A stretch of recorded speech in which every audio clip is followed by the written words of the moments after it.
Okay, everyone, I apologize. There's a bit of a mix-up. I was looking for the OASIS group, and apparently I was in the wrong, what do you call it? I was in the wrong account, wrong Facebook account, and I was like, what? Wait a minute, what's going on? Where's my group at? What happened? I didn't get rid of it. What's happening?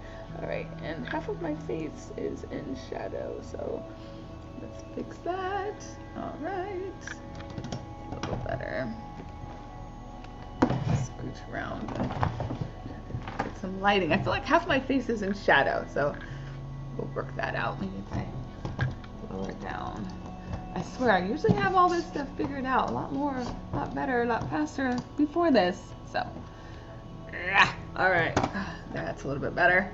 Now, I thank all of you who are able to be in here today with us, and it's going to be a really, I think, eye-opening and helpful practicum, and I pray that you find it helpful and beneficial for you, and you're able to glean some tidbits that you can take with you and help you along in your day and in your journey of developing and maintaining safe boundaries without isolating yourself or losing relationships.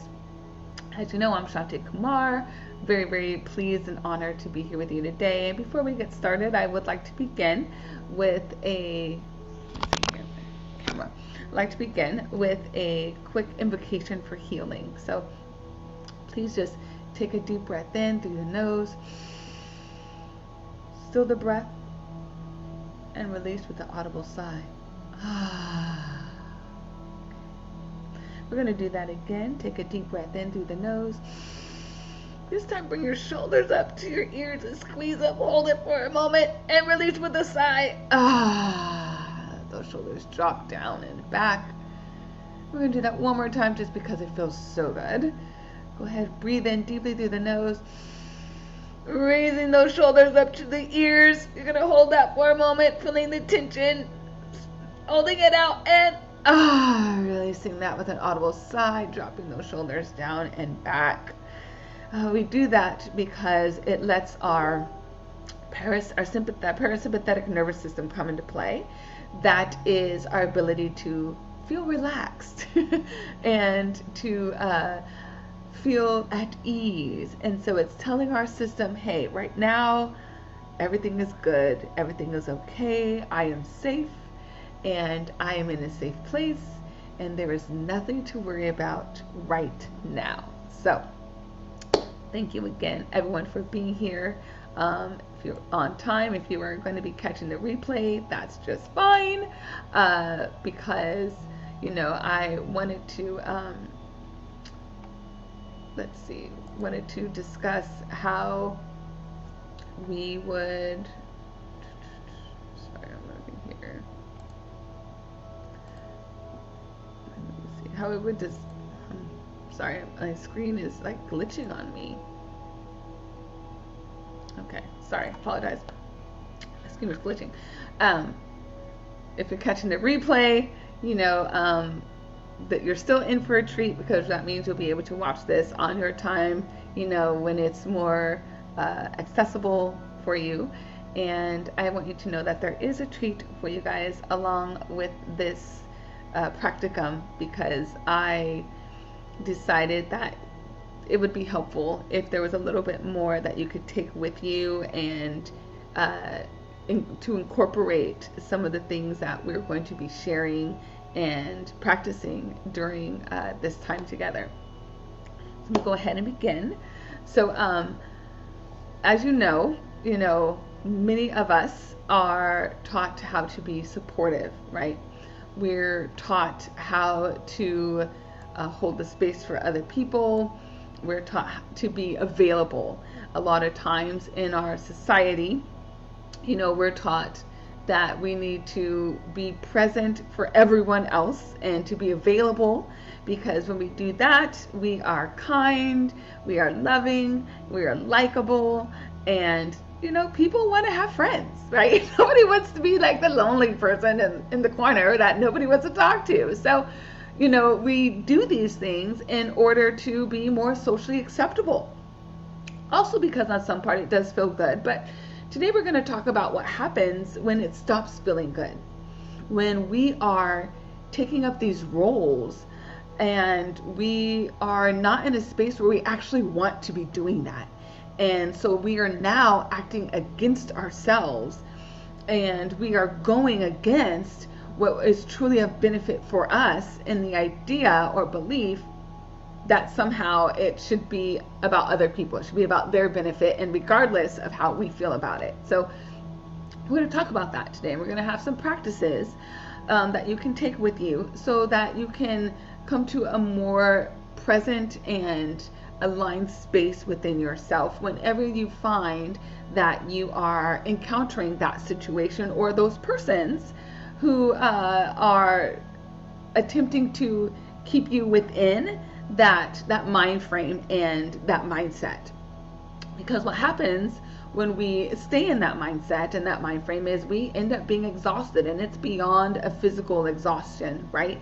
It ends up being like almost a whole body spiritual drain. And that's because so many of us are unaware of our own vitality and what helps us to manage it and helps us to increase it, helps us to enjoy our own vitality, our own clarity, and our own peace of heart. So what I can tell you, after working in psychiatric nursing for over 20 years and being an energy healer for the last 6 years, that energy leaks do not happen dramatically. It's a very subtle thing. Like I said before, at first it might feel good, right, to do all the things and to be all the things for these people, and then you start to notice there's a shift, there's a change.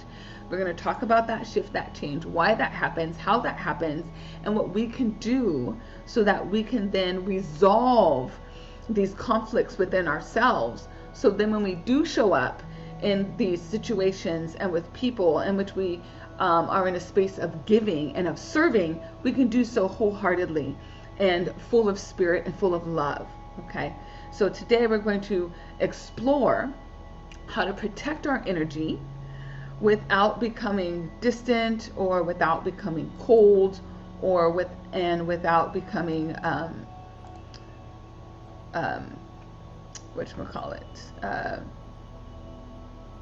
without losing that part of ourselves. All right, I'm just going to pause this for a moment.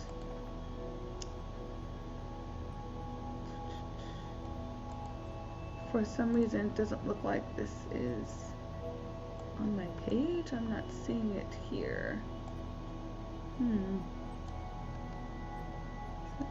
Oh, there I am.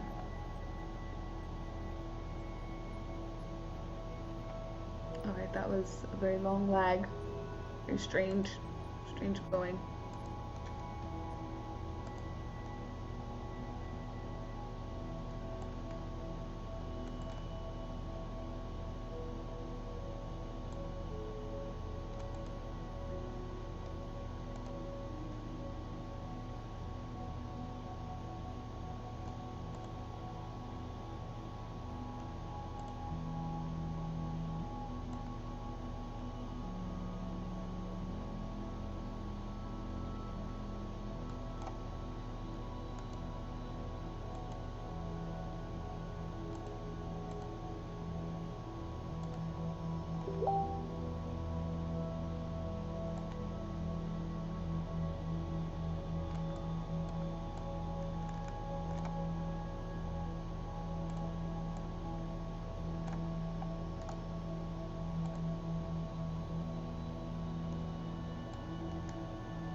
All right, looks like it has come back up and it is back on. Okay, that was just very strange. I don't know. I'm still figuring out this whole streaming from Facebook into a Facebook page deal because I have streamed live into my personal page, but when you're doing it through a group, it's very different, and there's already a lag, but now there's even more of a lag. And so for a moment there in the group, it looked like it wasn't showing and it was just a black screen. So yeah, Still figuring all these things out. Thank you for staying with me on this journey. I very much appreciate you for that. And I apologize for the lag here in the video. So, yes, today we're going to be talking about how to, utilize maintaining and upholding safe boundaries without isolating yourself or losing your relationships. And I do want to start by saying, what most people don't say out loud, or a part that seems to come up in regards to boundaries. The thing is, we don't struggle with boundaries per se because we don't know how to say no. Especially if you have children, right? You know how to say no. You know how to say no very easily, very quickly. The struggle is that we are often afraid of what happens after we say no. We're afraid, will people be disappointed in us or by the no? Will it change our relationship? Are they going to see me differently? If it's at work, am I going to be seen as no longer being a team player? Am I going to be seen as difficult to work with? Will it affect how I'm seen in my family? Are they no longer going to include me in the cookouts? Or for the family get-togethers if I say no, because they're just going to see that, they're going to say, oh, she just doesn't want to be involved, or, she thinks she's too good, or he thinks that, he's too busy for us, that sort of thing. So instead, we find ourselves saying yes. And slowly, because we are saying yes to these things, our energy, INNERGY, is slowly being drained and depleted. So today, that's what we're going to be doing. We're going to be working on shifting that so that when you are holding these boundaries, you are no longer really holding yourself to this ideal that in order to be likable, in order to be loved, in order to be seen, in order to be validated and valuable to those in your life, you have to say yes to everything. No. We're shifting that today, babes. Okay. So, now if you've ever felt like you've had to choose between being kind and having boundaries, I want you to raise your hand. Right? All of us have felt like that. I know I did. I was invited to a friend's event, and I was asked to provide a sound healing. Now, I have provided sound healings at social events in the past, but I have found that when I do that in a space that isn't really set up for that, it's the intent of the event is not for healing, it's more of a social thing, I feel out of alignment with myself. I feel out of connection. It starts for me to feel as if I am performing, as if I'm like some magician and I'm doing some act for people, right? And so in this regard, I had to say no. A part of me felt really strange about it. It almost felt like, well, it's my gift, it's what I do, and I've done it before, so maybe I don't have a right to say no. And I had all these thoughts come up for me that I really had to lean into and recognize where they were coming from, because I saw that, oh wow, I had all these thoughts about how I would be perceived if I were to say no versus how I felt about saying no, and the two were not connecting. And what happens is, like I said, energy leaks are very subtle. It was a subtle feeling, a subtle depletion, a subtle draining within me when I even thought about going there to do this. And that's part of the reason why I realized I had to say no to stay in alignment with myself and what I felt was right for me and my business and my gift and my talents. And often what we do when we find ourselves in a predicament where we want to say no but feel that we should say yes, we then over-explain. Oh no, I can't do it because of X, Y, and Z. Oh no, I have this going on. I'm sorry I can't attend. And, you go above and beyond to over-explain why you are saying no, to justify yourself as to why you are not willing or are not able to follow through with something. This also shows up as overcommitting to things, right? I have this issue as well where things come up and you're like, oh yeah, I want to do that. Oh yeah, I want to do that. And you say yes to like all of the things, yes, all of the birthdays and all of the events and all of the happenings with your friends and your family, coworkers, etc., right? Because you were, again, afraid of what would happen, what they would think, how they would perceive you if you were to say no. You're afraid to risk the relationship, so it's just all yeses all the way. This also shows up as emotional caretaking. You know, if you feel that if you say no, someone's going to be disappointed, and then you're going to have to kind of massage all that and massage their feelings, and you're going to have to talk with them about how they feel about you saying no and work with them through their issues about you saying no. And after a while, you're just like, you know what, I don't want to do that. That's a lot of emotional load for me to carry. And that's a lot of draining on me. And so it's just easier to just say yes. So that way I don't even have to deal with it, right? Some of you may have some family members like this, where if you say no, then all of a sudden it's a big deal. People get really upset. And now, you know, you might be the bad guy. And rather than navigate all of that and traverse through those landmines, you're like, I'm done. I'm good. It's just yes, right? We also do this with constant accessibility. It's when you make yourself overly accessible. It kind of goes with overcommitting, but what it means is more like, if let's say you have a friend or a family member and they have a party, they ask you to help with it, and you just kind of are there all the time at all hours of the day, right? Whether or not they even ask you to be there, you're there doing all of the things, calling them up, looking at venues, checking all the prices, right? Doing and being everything in regards to that person, that event, whatever you think they could possibly need or desire, you're there to provide it, right? And so this is what we do when we are in this field, in this place of believing that I have to give all the time in order for others to want to be around me, in order for others to like me and to love me and to value me and who I am. Just being there isn't enough. You've got to kind of prove it and shove it on them in order to prove to yourself, really, is what's happening. So it's important to recognize and understand that when we talk about boundaries, they're not hard walls. I know a lot of times it sounds like that. Oh, I don't want to put up a boundary, right? Because you think of a boundary as a fence or a wall that separates you from other things and from other people. Yeah, and this we are mistaken. Instead, boundaries are more like emotional filters. Now, see, doesn't that even sound nicer?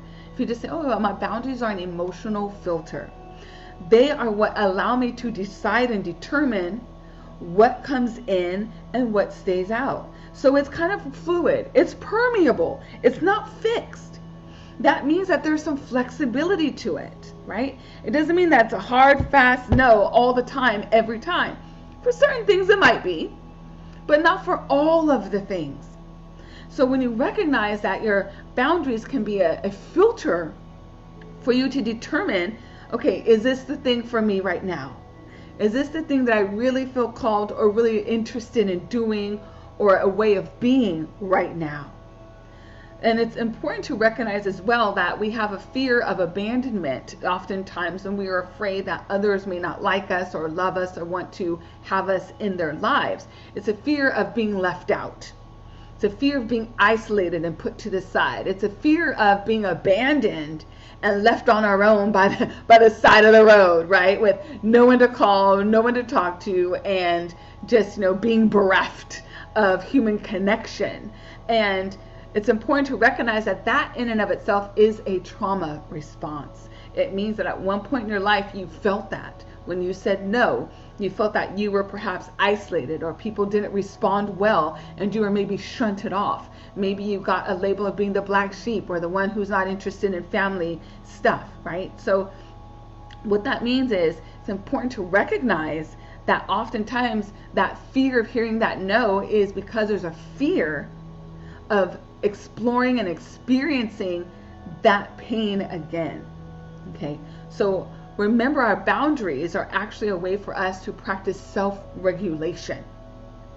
And it is possible to protect our energy by having safe boundaries without withdrawing our love or being afraid that others will withdraw theirs. And how we do this is by differentiating between internal and external boundaries, because there is a difference. Now, most of the time when we talk about boundaries, we tend to think about, what we're saying to other people. We're tending to think about how we are presenting ourselves to other people and those who we are engaging with. But the truth is that external boundaries only work when our inner boundaries, our internal boundaries, are in place first and we have a strong foundation with them. So our internal boundaries are the agreements that we keep with ourselves. They are the agreements that we are in alignment with, and that we decide no matter what, this is what is true for me, and this is what I will allow to be true for me. So an example of an internal agreement would be, I'm going to check in with myself before I say yes to anything. Just allowing yourself that space and then being consistent with it, so then you can develop self-trust in your ability to make an agreement with yourself and keep it, right? That increases your integrity with yourself. Also makes you more centered and aligned in your being when you are able to make these agreements and keep them on a more consistent basis. Another agreement, an internal agreement, would be, I'm not going to override how my body feels or how my body is responding in order to avoid the discomfort of someone else's feelings, right? That's what I had to do in regards to that friend's birthday that I was unable, or honestly unwilling, to provide the sound healing at. And my body, I felt kind of tensed up. I felt an immediate kind of come over me. And I had to lean into that. And I had to allow that and explore it, so then I could be more aware as to what was coming up within me and why, and then I can be more honest with myself and with that friend as well, which only served to make our friendship stronger.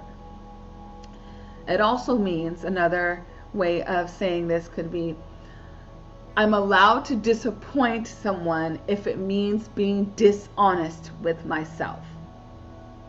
Now that's a key one, and that's one that I had to work with as well. I'm allowed to people are allowed to be disappointed in what I say or what I do, or find disappointment in what I don't say, what I don't do. That's fine. That is their emotion, right?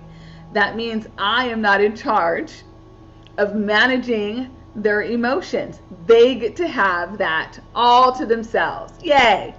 That's part of being a human. You get to be in charge of how you feel and how you're going to think about things, and that includes me and other people, right? And since that is not my job to manage others' emotions, I get to be honest with myself, because that is my job. My job is managing my emotions, right? And where I'm coming from and why. So when we have our internal boundaries, they end up determining everything. Okay, so when they are weak, that's when we say yes when we mean no. When you're not sticking to these agreements within yourself, you overcommit. You say, oh, I'll do that, I'll do that, I'll do that, I'll do that. You don't even check in with your calendar. You don't even pretend to check in with your calendar. You just automatically say yes, and you're like, I'll just make it work. I'll be dead on my bed at the end of the night, but hey, I was there for everyone, And at the end of all that, you keep it up. What happens? Not only are you physically and emotionally drained, you're also extremely resentful of the people with whom you decided to serve, the people and the circumstances and the events that you decided to take on. Now, again, that was your decision. It wasn't theirs. They just offered you the opportunity. You have a choice to say no. And when we allow ourselves to recognize, I can say no, I have a choice to say no, things become a lot more free. And our decisions feel clean. Again, you begin to trust yourself so much more. And you don't need long explanations or justifications. It's just, hey, I said no and it means no, and that's what it is. What I've started to do with my kids, because I like to explain to them why I choose a no, or if I say yes, then everyone asks why. Why is it you saying yes, Mom? No, it's always why is it no? So I like to give them a reason, because I don't want it to seem like it's arbitrary, like it's just a no just because. There's usually a valid reason. I do give them this caveat. Here's my reason. You may or may not agree with it, and that's okay. But there is a reason. Sometimes, though, they hear the reason and they want me to keep going. They want me to explain some more. Now I'm like, I have to justify why I have a reason and why I said no. Got it out. Not happening. You don't need to do that with your children or with others. When you say no, and if you choose to give a reason, that's all fine and dandy. Hey, that's a bonus. And if you don't, that's okay too, right? It's all about what is in alignment with you. And I'm not talking about being cruel, right? Or unnecessarily silent, about what's happening with you. If there's a reason why you want to say no, and you feel like they need or should know why you're saying no, then that's fine and dandy. If you feel like they don't need to know, that's fine and dandy too. So now we'll talk about external boundaries, right? And this is the expression. These are what usually comes up when people are talking about boundaries. It's the actions and the communication that we have with others about a situation or a circumstance or an event or what have you. And sometimes keeping an external boundary can be just as simple as saying, I'm not available for that. I would like to do that, but I'm just not available for that. That's it. No explanation. You don't have to be like, well, yeah, because my mom, she lives 2 hours away, and I said I was going to go visit her, and then if I have to come back, no need to do all that, right? If you get an email or a text message, instead of jumping on it, feel like you have to answer it right away, take a moment. Don't answer it immediately. Take a space, take a breather. It might actually help you to determine what's the best way to come at this conversation. So then you can again be in integrity with yourself and be honest without putting people off, without being a bitch, right? Without being an ass about it. And another reason you want to do this, when you have your external boundaries in place, you're able to delegate instead of taking everything on and feeling overwhelmed by all of the things.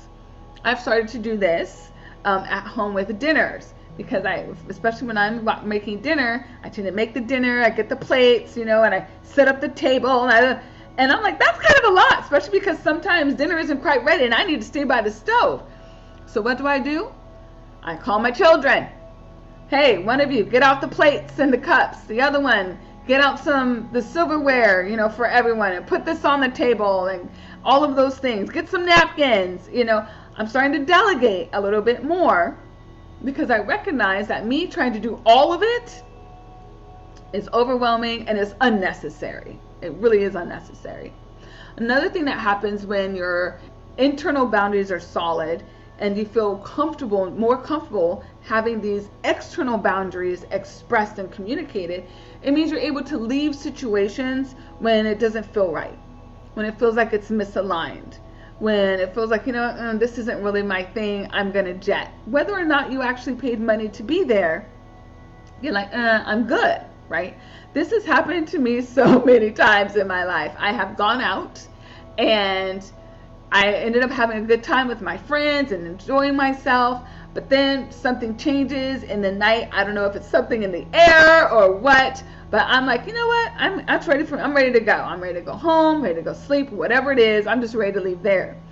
And because I did, I was able to stay out of some crazy things happening, of fights breaking out, of police being called, of people being hurt, like craziness occurring, because I felt in myself that things were shifting and I wasn't there for it, and so I bounced. But here's the key. External boundaries are just the outward expression of what we've already decided internally. That's why having those internal agreements are so key, because when you have them with yourself and you allow yourself to recall them, then you're more likely to utilize them. You're more likely to have these safe, strong, filtered boundaries with other people. So if the internal boundary isn't solid, the external ones are shaky, we over-explain, and they're inconsistent. Right? So if you struggle to hold boundaries with others, you have to check out where you're not holding it with yourself first. Where do you stop holding your own boundaries with yourself? Where do you will say, oh, well, no, it's okay this time, or oh, it's all right, I'll allow it, right? When you do that with yourself, with your own agreements, now you don't trust yourself when you do say no. It's like you become wishy-washy, right? And that's disappointing. That's something no one wants to be around, someone who's wishy-washy, going back and forth all the time. No, make the decision, be okay with it, and keep it moving. Okay. So now we're going to talk about regulated presence over overextension. Because most of us, especially in this day and age, we are praised for overextension. That overcommitting, that overgiving, right? Even the over-explaining. Oh yeah, you know, I know all about their life history and why they couldn't do something, so now it's okay. Pshaw! Okay, now when you overextend, and I'm sure you can recognize this if you've ever done this, when you overextend, you say yes from pressure and not out of desire. And that's what I would have been doing if I had shown up to that event. I would have been saying yes because I felt pressured to do so, because I had provided this service in the past, because this is something that I love to do and I love to share with others. And so I should say yes. That is a key component there. If any of the shoulds come up for you, that's telling you right then and there that it's something that you don't really feel aligned and you don't really feel a desire to do, because you should do it. Otherwise, you would want to do it. Actually, I'm going to take out the word want. I have a talk that I'm going to talk about later about the word want. You would desire to do it. And when we overextend, that's when we give more than we actually have. It's when you are tired at night and, you know, a friend or a family member, you know, wants to call you and keep you on the phone for who knows how long, talking about a problem, when really you are just ready for bed. You are really not in this space mentally or emotionally to even really cognizantly be there for that person in a way that they need and desire you to be. But here you are saying yes, falling asleep while they're having some crisis. I mean, really, how much help are you? You know, how much benefit is that really to that person for you to do that? It'd be better for you to say, hey, you know what? I would love to be here for you for that. Unfortunately, I am just not available right now. They'll find somebody else, okay? Or you know what? Tell them to go journal it out, and you will come back to them tomorrow, and you'll be all there for it, I know, another time. But at that time, you were just not available for it. That's it. It's when we overextend, we stay on all day with no reset. You go from this to this to this to this. You're always out there, output, produce, do, give, and you don't take a moment just to breathe. Just to check in with yourself for a moment and see how you're doing, right? That is what happens when we overextend. You are just running around in your mind and in the world like a chicken with its head cut off. And to other people, they might be like, oh my God, look how competent you are. You might even hear this. Oh, you're so reliable. You're so dependable. Oh, I love that I can count on you. Oh my God, you are so strong. And sure, I guess that might sound good, but inside, you're like, yeah, okay, that's great, but damn, I'm exhausted. Whew. You know, and you might feel some irritation, like, yeah, okay, whatever. I'm Miss Dependable, right? I'm Mr. Stable, you know? And then, because of that is going on, because that's going on, you feel a disconnection within yourself and with the other people who you serve, because you resent them for you choosing to overgive and overextend. You see how crazy that sounds? You're upset with the people for accepting what you said that you would give them. Now that just sounds crazy, doesn't it? But that's exactly what we do. So instead of overextending, instead of overgiving, overexplaining, doing all of that, produce, do outwardly, instead we're going to show up as a more regulated person. And that's when we stay connected to our body while we're engaging with others. We're always kind of doing an internal check. That's why I was saying before that boundary is not a hardcore stop, not a wall, but it is a filter. It allows you to check in and out with, okay, this is what's going on. How do I feel about this now? Where am I at now? Who am I? How am I being now? Is this still feeling okay right now? That way, when you put in the now of it, it allows you to stay present within yourself and that person as you're doing these internal checks. That way, you don't get caught up just doing and being and then try to figure it all out later. You're doing it in real time with yourself. And again, it increases self-trust, self-competence, and it increases self-love because you are giving of yourself of the same type of regard that you would give to everyone else. And now you can truly give them a high level of regard and true competence because you're coming from a place where it's not because you should, it's because you desire to do so. So now we're able to respond instead of reacting because we're doing that internal check with that filter in place.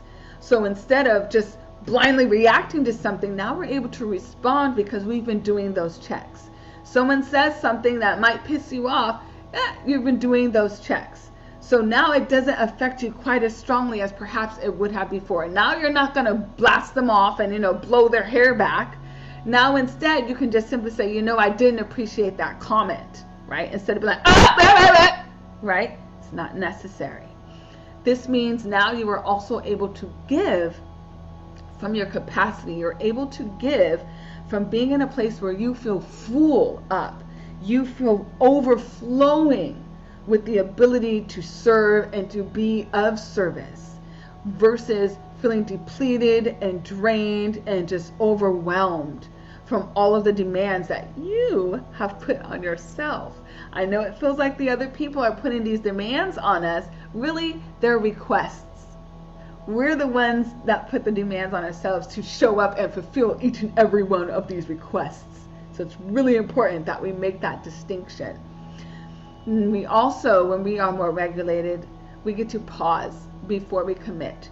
You can really check your calendar, right? And see, especially if it's something you want to do, let me check my calendar. Let me check how I'm doing with my finances right now. If you have things coming up, and you really want to be a part of someone's event, but hey, you've got all these things coming up that you need to pay for and that may not allow for you to take part in that event, you can say so. You don't have to go into detail about your finances. You can just say, unfortunately, I'm going to have to bow out at this time. Maybe you and I can get together another time to celebrate you, but unfortunately, I'm just not capable to do that right now. That's it. You don't have to go into deep detail of your life. No need to over-explain or justify. And when you do this, that means you can stop absorbing everything around you. Everyone else's energy, everyone else's emotions are no longer yours to manage and to make sure that you are ensuring that everyone else is okay. You are allowing other people to be in charge of themselves just like you are in charge of yourself. And when we do this, it feels like we have more peace of mind, we have more clarity, we have cleaner decisions that are made out of desire, not demand, and we have emotional stability. We're not labile, we're not going up and down, we're not wishy-washy within ourselves or with others. So it's important to remember that when we overextend, that's our outward, output-driven self that is feeling the need to push and to produce. When we are more regulated, that is when we are allowing our inner state to determine what we will and what we will not commit to doing. Okay? And it's really important because our power then is not lying in how much we can produce or how much we can handle. It's not how much we can take on without buckling under the pressure. Instead, it's about how regulated we can remain while we are handling these things. How self-regulated are we? How in tune am I with that filter? How much am I allowing in my world? How much of it am I really aligned with? And do I have a desire to do versus the things that, you know, I feel I should do? Now, of course, if we're talking about, you know, going to work, well, hey, if you want to get paid, you want to keep your job, you probably got to go to work, you know. But if you are feeling emotionally and mentally drained from work, take a sick day, because you are sick. You're sick of working that day. Seriously. If you don't, you might physically become ill and then have to stay out longer. So it's much better to take a sick or an emotional health day, right, when you need it at that moment in time, versus waiting until, you know, your body has broken down from the stresses and the strains of that work environment to justify you having a day off. That's just ludicrous. Your body doesn't have to break down, or you don't have to suffer a breakdown before you can have a breakthrough, because you've decided to be in integrity with yourself and give yourself those mental breaks.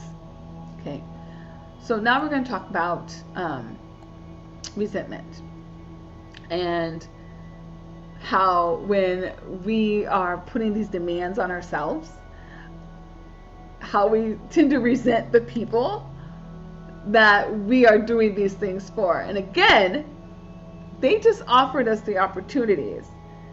It's us putting it on ourselves. So it's important to recognize that when and if you are feeling resentment towards someone else, again, it has nothing to do with them. It's everything. It's everything about how you are feeling. It's because your resentment is your unmet needs and your unexpressed boundaries. Gonna let that one sit a bit. Resentment really is your unmet needs and unexpressed boundaries. So there's needs within you that you are not meeting, and you are not expressing a boundary that would allow that need to be met, and so you resent the other person or people for how you're feeling that you put on yourself. You see where I'm going here? the crazy mental emotional gymnastics and the hoops that we put ourselves through. It's just amazing sometimes what we do to ourselves. And so what happens without boundaries is, you know, initially, you know, this, you know, let me know if this is true for you, because I know it's true for me. Initially, you know, when you, before you even think about boundaries, because before we think of them as a hard stop, you don't want to do that, you say, oh no, I've got this. I can do it. Oh, it's fine. I can handle it. Oh, I don't mind helping. And all of that may be true. Even in that moment, like when you've got that filter, a part of you will be like, you're like, oh no, but it's okay. And you override, right? A part of you, when that filter is like, oh, I really don't want to. And you're like, oh, but it's okay. It's fine, right? A part of you in that filter gets a little tense, and you're like, maybe, and you're like, oh, well, I don't mind helping. Let me just go ahead and do that for you right now, right? And you do that. And you think to yourself, oh, it was fine. It was no big deal. Sure, that time, even though you overrode what your internal body was telling you about that, how you really felt about it, and over time you continue doing that, you're going to find you're doing more than other people, right? That's what my boss used to call, one of my ex-supervisors used to call, the curse of the competent. You're seen as being competent, reliable, and the stable one, the dependable one, boom, that's your title, and you get all of the work.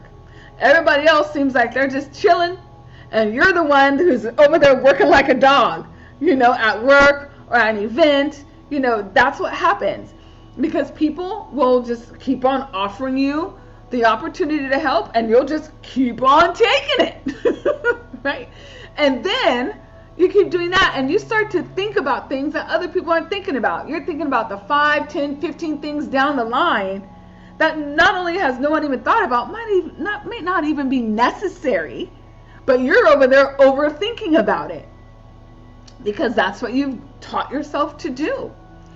And so then you give out so much energy, so much, right, of yourself and of your time and of your talents, and you recognize you're not getting as much back. And I'm not saying that our relationships need to be transactional, such as I give you this and I get this back in return, but it is important to recognize when your energy is being kind of sucked out of you as if it's, going to a deep, dark, black hole and there's nothing coming back. Part of that is you have not expressed your needs or your boundaries, so people don't know what it is that you need back. They have no idea how to support you because you acting like you don't need the support, that you got it all together. And because you didn't express any boundaries about it, your energy has nowhere to go. All those feelings that you have about those times you said yes, you're like, oh no, it's okay. Oh no, I got it. Oh, I can help. Oh, it's all good. Oh, it's fine. Every time you did that and you weren't really feeling it, because your energy has nowhere to go and you're feeling that resentful, you're also feeling extreme irritation. Now you're just irritated. Sometimes it seems like for no reason. I don't know why, I'm just in a mood. You know why you're in a mood. You know why you're in a mood. Don't play yourself like that. Or you withdraw because you don't want to say yes, because you don't want to say no. You start to just withdraw. You start to not really be around. You start to leave the premises, right? People start talking about, that kind of work function, who's going to do what. You slowly leave the room. You're like, I'm not going to even be here. And you just quietly exit stage left, right? Or maybe you have passive frustration, where you sit there and you're frustrated and upset and you just allow yourself to sit there in that funk. Internally feeling like this, but outside you're like, not helpful, boo, not beneficial. Okay? And what happens when you keep all that up, you end up having an emotional shutdown. Now you're not there for anyone. You're not even there for yourself. This might show up as depression, actually, because you have depressed your natural inclinations and feelings within yourself about certain things. And now you have no self-trust because you were not regulating and were not honest about how you feel. So now you have a depressed mood.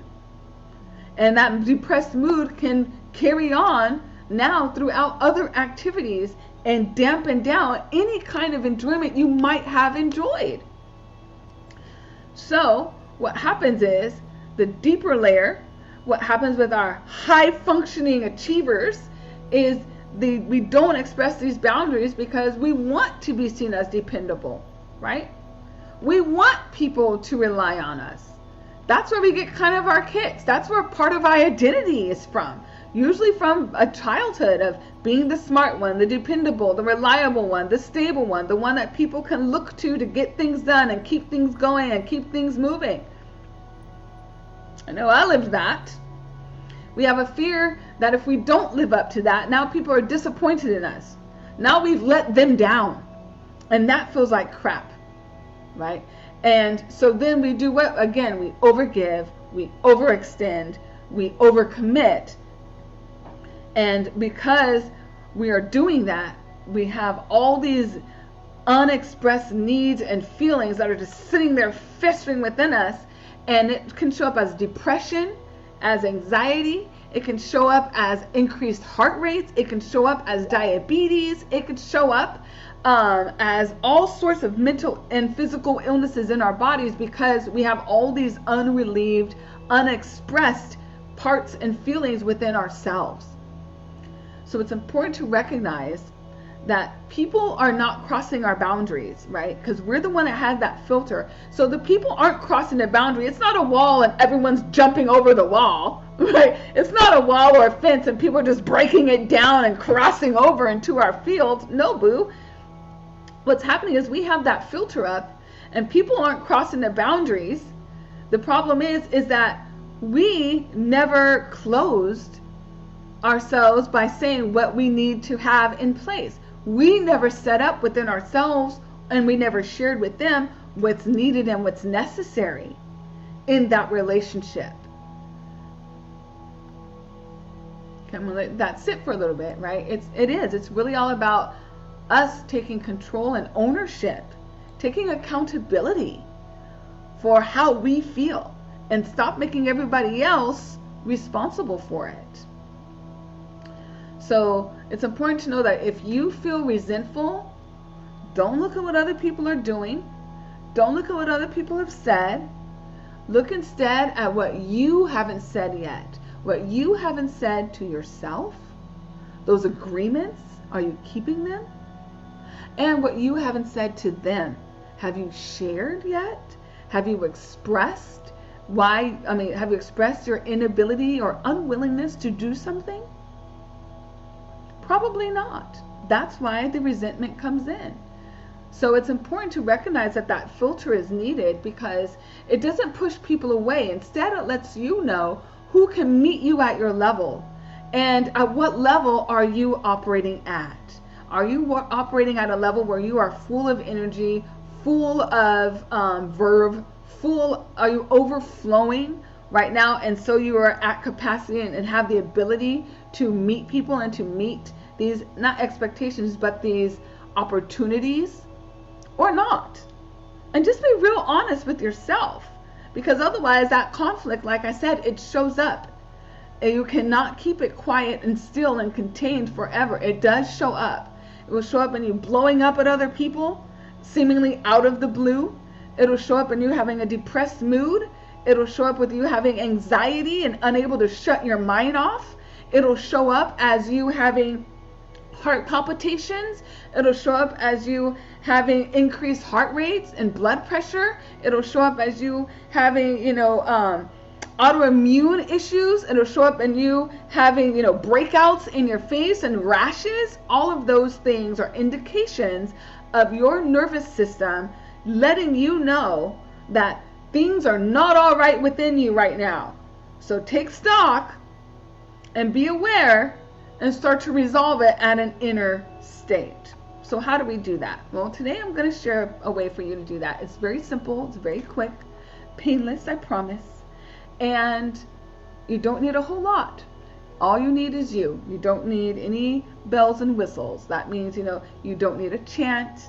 You don't need a special room. You don't need to sit in a specific posture. You don't have to meditate first. You don't have to do any of those things. You just simply need you and your willingness and desire to feel better right now. So what you're going to do, you're going to close your eyes, take a deep breath in, and as you exhale, I want you to think about a person or a situation that may stress you out a bit, right? That may feel like they drain you. Maybe it depletes you a bit. And while you're sitting there with your eyes closed, I want you to imagine and notice, where is that in your body? Are you feeling some tension or strain in your neck or your upper shoulders? Is it in your gut? Is it in your belly? Are you feeling like a tension in your belly? Is it clenching? Clenching, is it in your jaw? Do you tend to clench your jaw? Is it in your hands? Do you make fists with your hands, or are they shaky? Are you jittering your leg, right? Where is it in your body when you are imagining this person in this situation that is draining? What is happening to you in your body? Notice it. Don't displace it. Don't dismiss it. And don't try to diminish it or yourself. Just notice it. Okay? Now I want you to imagine that you have that soft, permeable, filtered boundary, right? And that boundary, that filter is between you and that person. And I want you to imagine that on your side of that filter, you're only receiving in the things that are filling you up from that person in that situation, the things that feel good. Imagine just the things that feel good, just kind of like golden particles floating through the boundary. Just go, doesn't have to be specific things. Just imagine golden particles, and those golden particles represent all the good, all the joy, from that person and that situation. Even if it's a person who, maybe you're like, oh, that person annoys the hell out of me. That's okay. Imagine, even though they're annoying the hell out of you, imagine though, instead of all the annoyance coming through you, the annoyance gets to stay out. The annoyance is not coming in through the filter, all right? Instead, you're getting love and joy. Imagine getting love and joy and peace from this person, or just those golden particles. Again, it doesn't have to be specifics. Sometimes our mind works better when it's actually generic. If you just say, ooh, these golden particles are floating through my boundary and they feel good. These golden particles are filling me up. These golden particles are allowing me to feel wonderful. These golden particles are allowing me to feel safe and to return to my center. These golden particles are allowing me to realign with myself and to keep my internal boundaries, to keep my agreements with ease and flow and joy. These golden particles feel amazing. I allow these golden particles in. These golden particles are amazing and they feel great. Right? And when you allow that to be a part of your filter, you allow that in, your whole being has shifted in just those few moments. Now take one last deep breath and release. There it is. Now you can engage with this person. You can engage with a situation from a whole new place of centeredness and of feeling at peace with yourself. Right? We want to keep it simple. We want to keep it easy. We want to keep it clear and clean so that you're able to do this in any time that is necessary. Now, I mentioned that I do have a special opportunity for you. So let's see if I have it over here. Yes, I do. I have here, screen sharing, a quick energy exercise for you. It's a self-check. Now you're going to find this document. I'm going to post it in the comments. I'm also going to put it up in the files as well so that you can go there and you can download it. And it is a fillable PDF, so you can just go through and you can click all the boxes that matter, that work for you. The instructions are simple.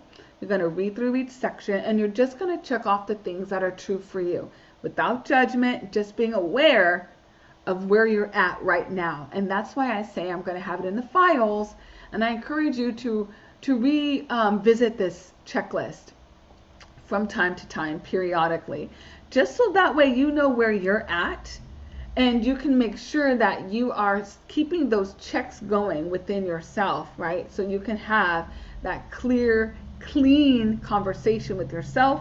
You can have those internal boundaries set, so then you can have a better expression of those outward and those external boundaries.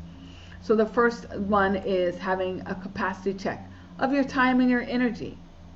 Right? I say yes before I check if I actually have the time. I feel rushed or behind most days.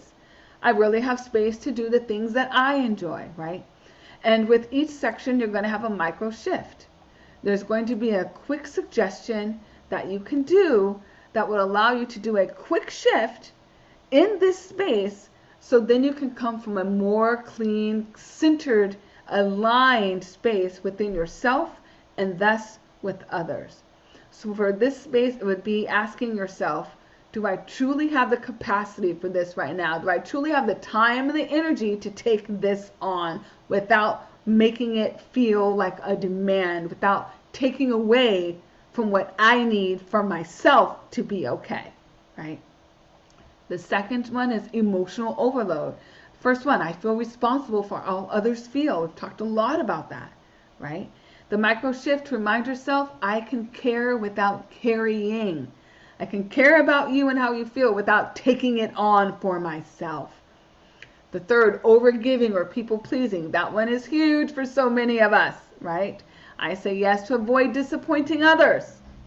A micro shift, I'm not available for that right now. Leaving it clean and clear. And that's it. No over-explaining, no justification. The fourth, work and professional boundaries. This one is huge, especially if you are in a service field like social work or nursing or anything of that nature. You take on extra responsibilities without being asked. People don't ask you to do things and you just go and you do it anyway, right? And it starts to build up that resentment, that curse of the competence. So the shift here, is this mine to carry, or am I stepping in unnecessarily? Be honest, all right? Now we have the self-abandonment. This is huge. Because when we continue to do this, when we overgive, and then we have the resentment and we continue to repeat that, that is self-abandonment. You are leaving yourself off to the side. You are displacing yourself, dismissing your own needs, and invalidating yourself and who you are and what is necessary for your own emotional and mental and spiritual health and well-being. So for example, ignoring the signs of fatigue in your body. Do you just keep going and going and going, right? So the shift, what do I need right now? The sixth, the mental overload. Now this is one that most people never even think about. It's when you've got all those mental checklists in your mind that you are going off all the time, right? When you've got those amazingly long to-do lists that really would take you over a year to do, but you're trying to make yourself do it all in one day. That kind of stuff. Ask yourself and remind yourself, not everything needs to live in my head. Maybe you can write it down. Right? Maybe you can see it out on paper, and that way you can identify what really needs to be done right now and what can be put off into the future. And 7, this perhaps should have been number 1, but your internal boundaries. How are you setting them? How are you feeling about them? How are you ensuring that those internal agreements are being met? Are you saying yes when internally you feel no? Then yeah, those internal boundaries not being set, not being met, right? So a shift is, if I say no internally, I will honor it externally. That is huge. If you're saying no internally, your body is clenching up and it's telling you, go with that. It's doing that for a reason. Okay. There's also some nice reflection here, you know, where you get to, I see where you're overextending yourself the most, you know, in the first 1 or 2 areas where you're doing that the most. And then you can decide, well, what's a boundary that you can begin practicing this week, using those micro shifts, you know, as a guide to help you identify what shifts you are willing to allow yourself to engage in.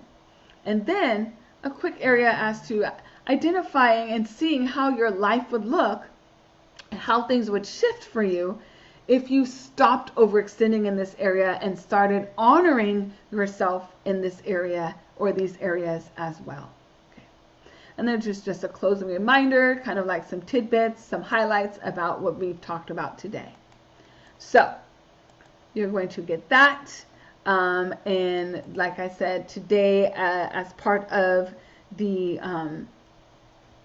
talk that'll be here as a post that'll be uploaded, and it will also be in the files. So I just want to leave you very quickly with a huge thank you.